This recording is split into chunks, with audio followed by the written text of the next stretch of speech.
So you're a senior thinking about traveling solo, maybe for the first time. Maybe you've been putting it off because it feels intimidating, or maybe everyone you usually travel with is suddenly too busy or broke. I'm going to walk you through everything I wish someone had told me before my first solo trip. Not just the practical stuff like what to pack, but the mental game, the safety strategies, and how to actually enjoy yourself instead of spending the whole time second guessing every decision. And stick around because towards the end, I'll share the biggest mistake most first time solo travelers make. And it's probably not what you think. First off, start where you're comfortable. There's this weird pressure in travel culture to prove yourself by immediately booking a ticket to the most challenging destination possible. Well, that's nonsense. Your first solo trip doesn't need to be a survival challenge. Think about what actually stresses you out. Is it the language barrier? Then start with a country where you speak the language, or at least where English is widely spoken. Is it navigating transportation in unfamiliar places? Choose a city with an easy to understand metro system or reliable rideshare options. Start by taking a weekend and go by train or bus to a large city that's somewhere 2 or 4 hours away from home. Maybe there's a theater event that you'd like to go to, or a museum that you'd like to investigate. It's okay if it's somewhere you've been before, just go there looking for things that are new to you. The language will be the same, you'll know the culture, your phone will work, you'll have medical insurance. It's a good place to start. There's something else that actually helps. Practice being alone in unfamiliar situations before you leave. Go to a restaurant by yourself in your own city. Take a day trip somewhere that you've never been, even if it's just an hour away. You'll realize that most of the anxiety is in your head, and that people really don't care if you're dining alone or just wandering around solo. The goal isn't to eliminate all challenge, it's to set yourself up for success so that you come home wanting to do it again, not traumatized.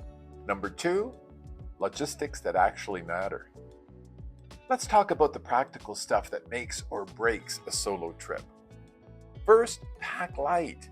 I cannot stress this enough.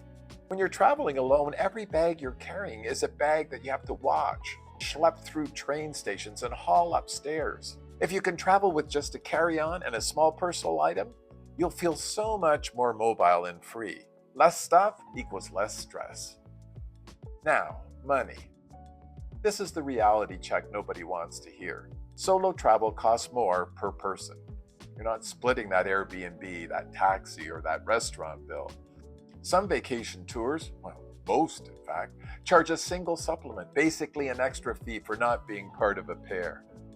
Budget accordingly. Add at least 30 or maybe even 40% more than you'd budget for the same trip with a companion. It might be a good idea to set a loose budget for an upcoming trip so that you can plan accordingly and not be caught with unanticipated expense when you get home. On the other hand, don't be afraid to treat yourself. You deserve it. And yes, I'm going to be that person who tells you to get travel insurance if you leave your home country. I know it feels like an unnecessary expense, but when you're alone and something goes wrong, you get sick or miss a flight or lose your luggage, you don't have a travel buddy to help problem solve or share costs. Insurance is your backup buddy.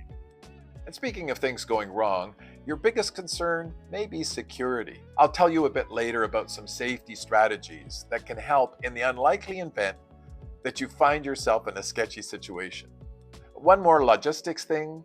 Arrive in new cities during the daylight if possible. Everything's easier when you can see where you're going. Services are running normally and you're not exhausted from overnight travel trying to find your accommodation in the dark.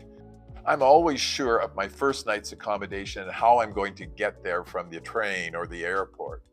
Travel can be a bit tiring, and you want to be sure that you know the options to get yourself comfortably and safely to your hotel or your Airbnb.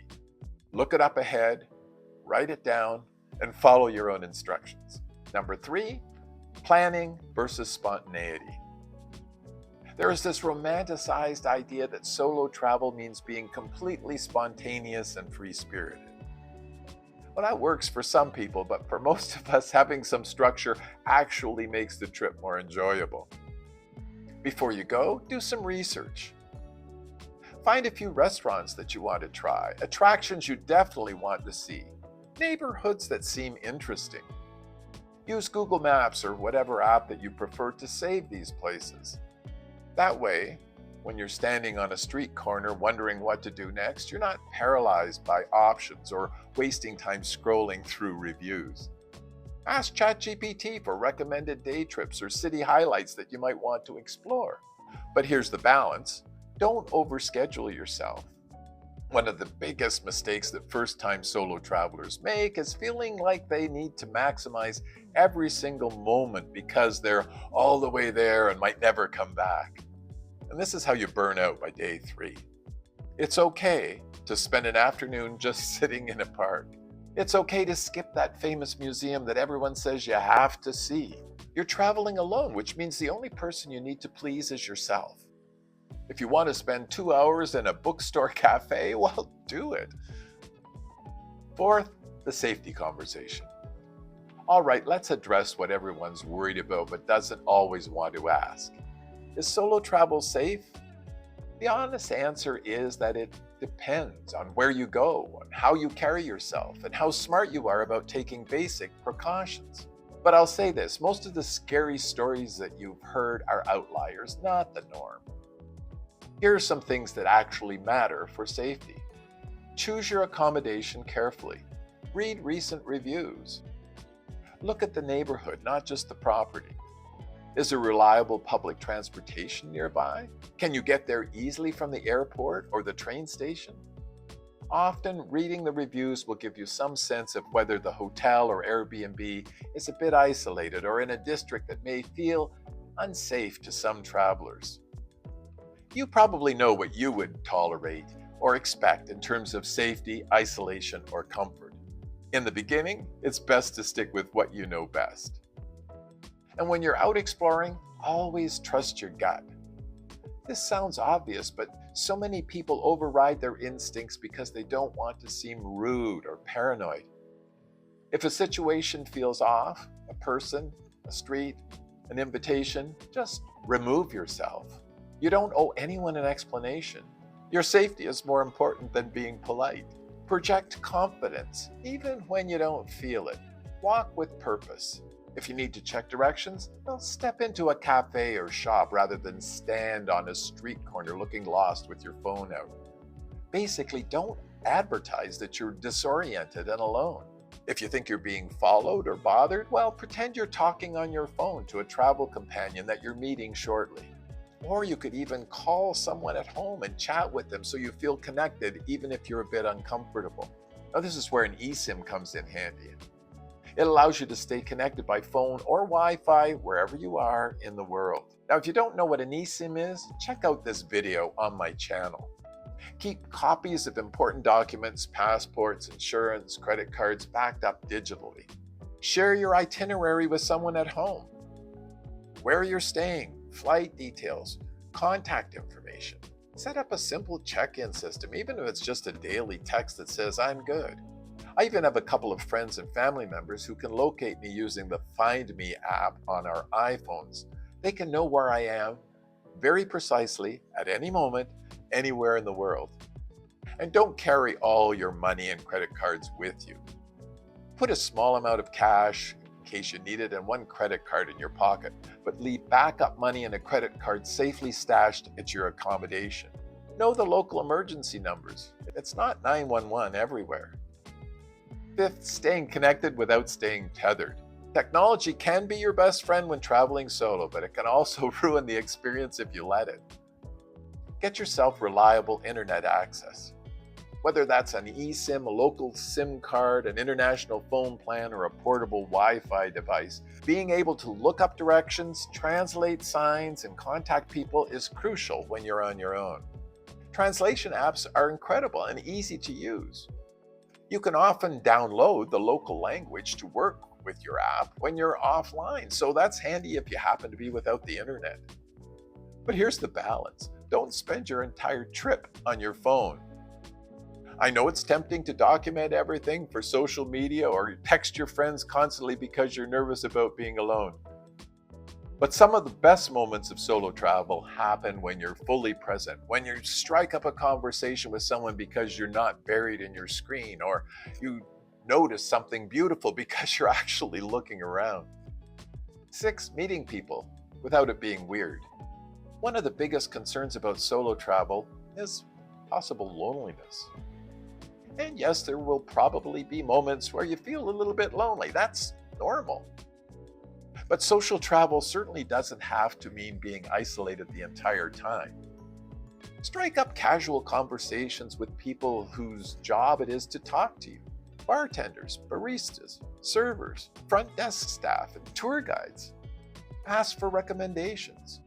Most people love sharing their favorite spots, and this can lead to genuine conversations. Take tours or classes, cooking classes, walking tours, pub crawls. These are designed to make it easy for solo travelers to meet each other. You automatically have something to talk about because, well, you're doing the same activity. In my last solo trip to Thailand, I met and chatted with a lot of people.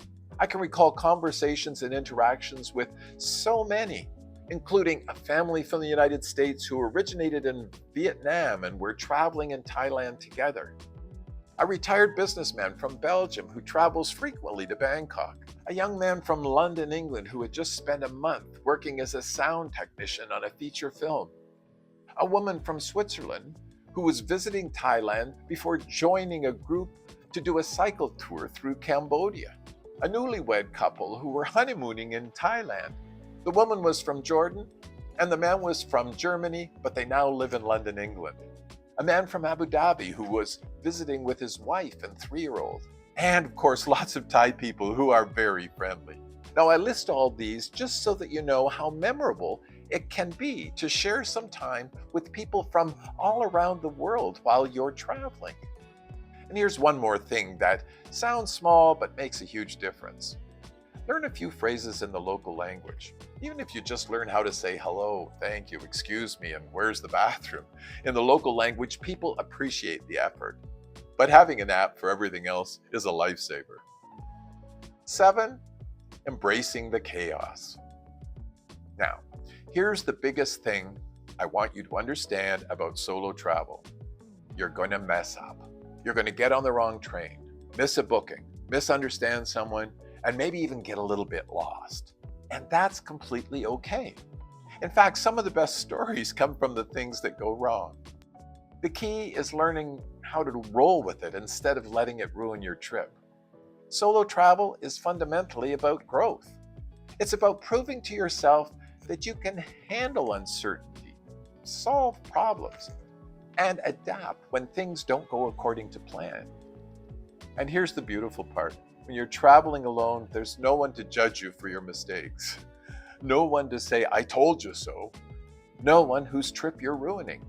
It's just you, figuring it out, learning as you go.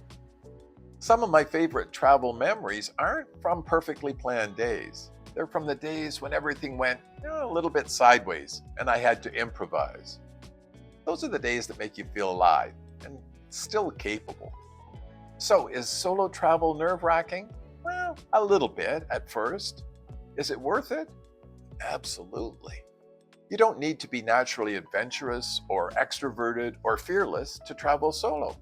You just need to be willing to try something new and trust that you can handle whatever comes your way, because you can. Now, if you found this helpful, let me know in the comments where you're thinking about going on your first solo trip. Or if you've already done it, what's the one thing you wish you'd known beforehand? And if you want more travel tips and stories, subscribe so you don't miss the next video. Now, go book that ticket. Future you will thank you for it. Safe travels. See you next time.